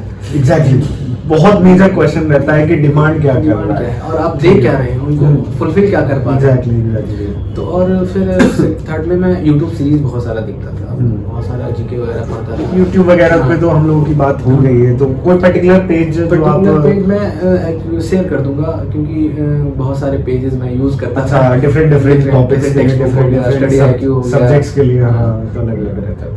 और जीके में अगर आपसे मेरा एक सवाल है कि जीके में अगर बात करें तो पॉलिटी एक मेजर रोल प्ले करता है, not even in law exam, but शायद जितने भी एंट्रेंसेस हैं इंडिया में, ठीक है, पॉलिटी एक बहुत बड़ा रोल प्ले करता है। एंड आई गेस जीके अगर देखा जाए तो जीके खुद में ही एक बहुत इंपॉर्टेंट चीज़ है, चाहे आप किसी भी एग्जाम में अपियर हो जाए, फ्रॉम 0 टू इवन एंड तक आप किसी भी एग्जाम में हो तो जीके तो रहेगा ही वहाँ पे। तो पॉलिटी की हम बात करते हैं तो पॉलिटी एक बहुत मेजर रहता है, जामिया में भी कम से कम 12 से 15 मार्क्स पूछ ही लिया जाता है पॉलिटी से। पॉलिटी एक लीगल के लिए बहुत ही मस्ट चीज होती है जो आपको करनी पड़ती है जी। क्योंकि आप लॉ में आ रहे हैं और बिना पॉलिटी के ये मुश्किल होता है। आपको हर चीज उसका फुलफिल करना पड़ता है, जो रिक्वायरमेंट है प्री रिक्विजिट जो है उसका वो फुलफिल करना पड़ता है। तो पॉलिटी के लिए मैंने ज़्यादा लूसेंट भी पढ़ा था और बहुत सारे यूट्यूब चैनल्स होते हैं वहाँ से देखा था और MCQ सीरीज देखता था मैं ज़्यादा, ताकि वहाँ से क्वेश्चन सॉल्विंग पे आपका ज़्यादा एम्फसाइज ज़्यादा। और मैंने कभी 2-3 बार लक्ष्मीकांत भी पढ़ रखी थी, लेकिन प्रिपरेशन के दौरान नहीं पढ़ा था, पहले पढ़ा था इंटरेस्ट के लिए कि चलो पढ़ लेते हैं। तो काफ़ी वो भी काफ़ी अच्छा होता है कि आप अगर कोई सेक्शन में अटक रहे हो तो वहाँ से जाकर के हेल्प ले लें। और हाँ एक बट आई गेस मैं लॉ एस्पायरेंट्स को सजेस्ट नहीं बहुत ज़्यादा टाइम टेकिंग वहाँ पे ना जाए, 800 पन्ने का बुक पढ़ना वो फिजिबल भी नहीं है वो। और एक चीज़ और आता है, दृष्टि का एक स्प्रिंट नाम का ईयरली बेस्ड एक मैगजीन आता है जो पॉलिटी ही सिर्फ उसमें होता है, जो कि 1 साल में इवेंट हो चुका है। तो वहाँ से भी क्वेश्चन अच्छा मतलब ये उन स्टूडेंट्स के लिए जो आज से शुरुआत करना चाहते हो तो वो शुरू कर सकते हैं, पर अगर किसी के पास कोई ये इसको 25-30 को बाद में देखता है अराउंड फरवरी या मार्च, तो वो इन सब चीज़ों को ना शुरू करे क्योंकि उसके लिए तो काफ़ी लेट हो जाएगा। हाँ, ये सब चीज़ें जो है मैगजीन वगैरह ये सब लास्ट में प्रैक्टिस करने के लिए बहुत ज़्यादा हेल्पफुल होती है। और आप स्टार्टिंग करना चाहते हैं तो आपको एक अच्छा बेसिक मिलना जरूरी है। एक बेसिक के लिए आप वैसे बेसिक कोई सा भी आप अपनी फिजिबल के हिसाब से, एक्सेसिबल के हिसाब से कुछ भी उठा लें जहाँ एक अच्छा सा फैक्ट एंड फिगर्स दे रखा हो पॉलिटी का। जैसे लूसेंट भी पढ़ सकते हैं, आप कोई वीडियोस देख सकते हैं, यूट्यूब सीरीज बहुत सारे चलते हैं जो शॉर्ट वीडियोस देख सकते हैं, तो वहाँ से आप कंप्लीट कर लीजिएगा। और बाकी तो मैं आगे टेलीग्राम क्यूजेस भी उस पर पॉलिटी वो तो आपने बता दिया कि टेलीग्राम, तो मैं टेलीग्राम क्यूजेस बहुत ज़्यादा यूज़ करता था हर सेक्शन के लिए, जैसे लीगल के लिए भी, जीके के लिए भी, इंग्लिश के लिए भी। ठीक है, तो जीके की तो हमारी बात हो गई। नेक्स्ट चीज़ हम लीगल पे आते हैं, लीगल का कुछ बताइए। लीगल के लिए मैं AP भारद्वाज सजेस्ट करूंगा, लेकिन मैंने नहीं पढ़ा था, ना तो मैंने यूनिवर्सल पढ़ा था, ना तो मैंने AP भारद्वाज पढ़ा था। लीगल में कैसे आपका काम चला? लीगल में मैंने स्टार्टिंग करी थी यूट्यूब से। अच्छा। वहाँ से टॉपिक लिख लिख करके अंडरस्टैंडिंग जो अपनी अंडरस्टैंडिंग होती है वो बढ़ा लिया मैंने। कोचिंग चलो, वगैरह का व्हाट इज material? टॉट में क्या क्या क्वेश्चन आते हैं, व्हाट इज कॉन्ट्रैक्ट, कॉन्ट्रैक्ट में क्या क्या होते हैं, एसेंशियल क्या होते हैं, ये सब बेसिक चीज़ें जो एक एक्सपेक्ट कर सकते हैं, एक एंट्रेंस लेवल से क्वेश्चन से एक्सपेक्ट कर सकते हैं, वो पढ़ा था मैंने बस। और बाकी सब लीगल मैगजीन के लिए मैंने तो वेबसाइट उठा लिया था, 1-2 दिन में से रट करके ख़त्म कर दिया। तो और बाकी लीगल MCQs आता है, एक लीगल रीजनिंग जो प्रिंसिपल और फैक्ट वाले होते हैं उससे भी डील करना होता है। वो कोचिंग वगैरह का मटेरियल का क्या कोचिंग वगैरह मटेरियल लीगल में ना मुझे कोचिंग वगैरह का बहुत ज़्यादा हेल्प मिला, बहुत ज़्यादा। सबसे ज़्यादा हेल्प मिला है मैफिक का जो भी मटेरियल आता था, खास करके मॉक वाला मटेरियल। तो वहाँ से लीगल पे हम लोग रिग्रेसली एम्फसाइज करते हैं बहुत ज़्यादा, क्योंकि legal and GK he total 80 marks बना लेते हैं। होते हैं। और हाँ, और इनकी एक अच्छी बात ये होती थी ना कि वहाँ से वो क्वेश्चन आते हैं जो एक्चुअली में पूछे जाते हैं। मैंने देखा है कि अच्छे खासे question principle fact, legal magazine और भी बहुत सारे कॉन्ट्रैक्ट डॉट्स जितने भी क्वेश्चन बनते हैं, और भी लाइक अलग जगह से जो क्वेश्चन लीगल के बनते हैं, जैसे कुछ क्वेश्चन CA से भी आकर के उठ के आ जाते हैं लीगल में आ जाते हैं। हाँ, तो वो आपको देखना पड़ता है। तो वो लोग प्रैक्टिस करवाते हैं और अच्छे लेवल की प्रैक्टिस करवाते हैं। आपको बिल्कुल ईमानदारी से मौका देना चाहिए और उनको हमेशा रिवाइज करना चाहिए कि एक्चुअली में ये क्या पूछ रहे हैं। प्रिंसिपल फैक्ट तो बहुत ही मस्त है, वहाँ तो आप वो तो जानने के लिए मस्ट है। MU में शायद उतना नहीं पूछा जाता है। MU में लीगल का बहुत ही कम सेक्शन आता है, खास करके प्रिंसिपल फैक्ट बिल्कुल नहीं आता वहाँ। 1-2 आ गए तो आ गए। ठीक है, thank you so much Babu. And the last section हम लोगों का जो बच रहा है वो है maths and reasoning. Maths and reasoning Jamia में तो सिर्फ 10 मार्क्स का आता है, एंड आई गेस MU में 20 मार्क्स का आता है। तो शायद जामिया के लिए तो उतना एलिमेंट्री मैथ्स आप कर लेंगे तो I guess more than enough है, पर एक मेजर चंक जो है वो हम लोगों ने डिस्कशन कर लिया है। लास्ट में शायद बहुत लंबा सेशन हम लोगों का हो गया है, हम लोगों को भी नहीं पता है कि कितना टाइम हो गया है बात करते करते। तो लास्ट में मैं आपसे यही पूछना चाहूँगा, एंड आई गेस व्यूअर्स का ही भी यही सजेशन रहेगा कि आप उनको अल्टीमेटली क्या सजेशन देना चाहते हैं कि आपकी जो एक कुछ कमियां रही, हालांकि कुछ कमियां रही तो नहीं है, रिजल्ट देखा जाए तो आपकी है यार रैंक 1 है, पर कुछ भी अगर आपको लगे कि जो आप सजेस्ट करना चाहते हैं, जो नॉर्मली आपकी एज के स्टूडेंट्स जो एरर करते हैं, जो वो शायद ना करें तो उनका एक अच्छा रैंक आ सकता है। सबसे पहले तो मैं हर वो एस्पायरेंट से कहना चाहूँगा कि आप अपना डिसिप्लिन मेंटेन रखें। जी, डिसिप्लिन एंड कंसिस्टेंसी तो एक प्रायोरिटी है ही है। शायद आपको एक पेज पे लिख के दीवार में अपने रूम पे चिपका लेना चाहिए कि आप रोज सुबह उठें और रात में सोते वक्त जाएं, तो वो तो आपकी नजर में रहना ही चाहिए। बीच में कहीं भी डाइवर्ट नहीं होना है, तैयारी करते करते कि आज मन नहीं लग रहा तो छोड़ो, आज बीच में ही छोड़ दो, घूमने चले। उससे भी बच्चे बहुत पूछते थे कि सर मोटिवेशन लैक हो रहा है। मोटिवेशन तो मैं सबसे यही बोलता था कि मोटिवेशन लैक क्यों हो रहा है। ठीक है, मोटिवेशन तो लैक होना ही नहीं चाहिए, क्योंकि आपने अपना गोल अचीव ही नहीं किया है। ठीक है, आपका मोटिवेशन यही है कि आपको गोल अचीव करना है। ठीक है, यही मोटिवेशन है आपका कि अगर मेरा एंट्रेंस क्रैक नहीं हुआ तो मैं करूंगा क्या 1 साल, क्योंकि नेक्स्ट साल मेरे को अपॉर्चुनिटी मिलेगी। ठीक है, उससे पहले तो मेरे को अपॉर्चुनिटी मिलने वाली है। तो आई गेस अगर कोई इंसान इस चीज को जान ले कि ये इस चीज को वो मोटिवेशन काफी ज्यादा बना सकता है। ये तो आपके सबकॉन्शियस माइंड में होना चाहिए कि मुझे करना ही है, एनी हाउ करना है, चाहे जैसे भी करना हो, किसी तरीके से करना हो, जैसे भी कितना घंटा भी पढ़ना जब तक आपका जो एक सेट टारगेट है वो कंप्लीट ना हो तो आपको बस कंप्लीट करके सोना है। मुझे भी ध्यान है कि मैं अपने प्रिपरेशन के टाइम टारगेट्स मैंने डिवाइड कर लिए थे। आई गेस टारगेट्स के बिना, प्लान्स के बिना सब बेकार है। ठीक है, जब तक आप प्रॉपर एक टारगेट्स चैनल्स के साथ ना चलें, प्रॉपर एक प्लान्स के साथ ना करें, उन प्लान्स को अचीव ना करें, फुलफिल ना करें, तो शायद पढ़ना भी बेकार है। मेरा यही मानना है कि अगर आपको यही नहीं पता है कि जीके आपको कितने मंथ में खत्म करनी है, तो आप तो 4 महीने जीके ही पढ़ते रहेंगे और बाकी सब्जेक्ट तो रह जाएंगे आप। तो आपके पास एक प्रॉपर प्लान होना चाहिए कि इतने टाइम लिमिट में मेरे को ये चीजें खत्म कर लेनी है। डे के हिसाब से सेट कर लीजिए गोल अपना, एक वीक के हिसाब से सेट कर लीजिए। मैं भी बच्चों को यही बताता हूं, और एक मंथली के हिसाब से भी सेट करना चाहिए। क्योंकि मेरा पर्सनल एडवाइस है, शायद आपको भी मैंने प्रिपरेशन के टाइम दिया होगा कि वीक में अगर 7 दिन होते हैं तो फॉर एग्जांपल 5 दिन आप पढ़िए सिर्फ। ठीक है, 2 दिन रिवीजन करिए, रिवीजन करिए। ठीक है। एंड वीक में अगर महीने में अगर 4 वीक होते हैं तो 3 हफ्ते पढ़िए, एंड 3 हफ्ते जो पढ़ा है वो चौथे हफ्ते आप रिवीजन करिए इसे, ठीक है, क्योंकि रिवीजन बहुत ज्यादा मैटर करता है। आपने अगर आज पढ़ा है, कल आपको याद नहीं रहता है, तो आज का पढ़ना आपका बेकार रहेगा। ये मेरा भी एक पर्टिकुलर सजेशन है जी।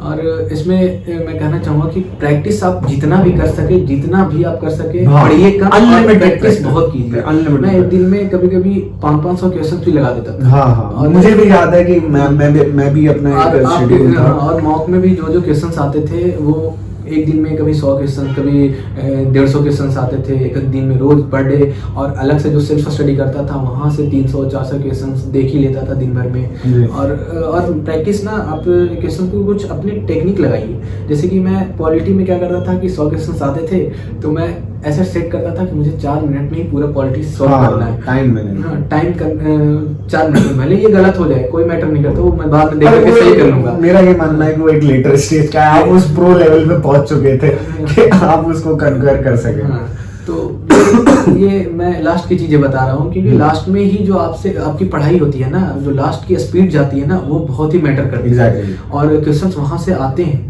जो लास्ट का पढ़ा हुआ है ना, वहीं से क्वेश्चंस ज्यादा आते हैं। तो आप लास्ट में बहुत ज्यादा फोकस करें, बहुत ज्यादा फोकस करें, जब तक एग्जाम ना हो जाए उस दिन तक फोकस करें। तो मैं यही बताना चाहूंगा कि प्रैक्टिस बहुत करें, लास्ट तक प्रैक्टिस करें। थैंक यू सो मच बाबुल, काफी लंबा सेशन हम लोगों का हो गया है। आई गेस जो भी एक सीरियस लॉ एस्पायरेंट्स होंगे, एंट्रेंस, किसी भी एंट्रेंस के एस्पायरेंट्स होंगे, आई गेस उनको ये सेशन या डिस्कशन हम लोगों का काफ़ी फ्रूटफुल रहा होगा। जाते जाते मैं आप लोगों को बता दूं कि मैं फैक्ट 5.0 के एंट्रेंस एप्लीकेशन फॉर्म्स आउट कर दिए हैं, जिसकी लास्ट डेट फिल करने की 30 नवंबर 2023 है, एंड जिसका एंट्रेंस एग्ज़ाम 10 दिसंबर को होगा, ठीक है, 10 दिसंबर संडे का हुआ है। एंड कोई भी अगर एप्लीकेशन फॉर्म्स वगैरह फिल करना चाहता है तो डिस्क्रिप्शन में हाँ डिटेल्स हैं, आप वहाँ से फिल कर सकते हैं। एंड कोई भी क्वेरीज है related to me and related to Babul, तो आप इजीली हम लोगों को अप्रोच कर सकते हैं कमेंट सेक्शन वगैरह में। आप हम सोशल मीडिया चैनल्स के थ्रू फॉलो कर सकते हैं, आपकी सारी क्वेरीज को क्लियर कर दिया जाएगा। Thank you so much for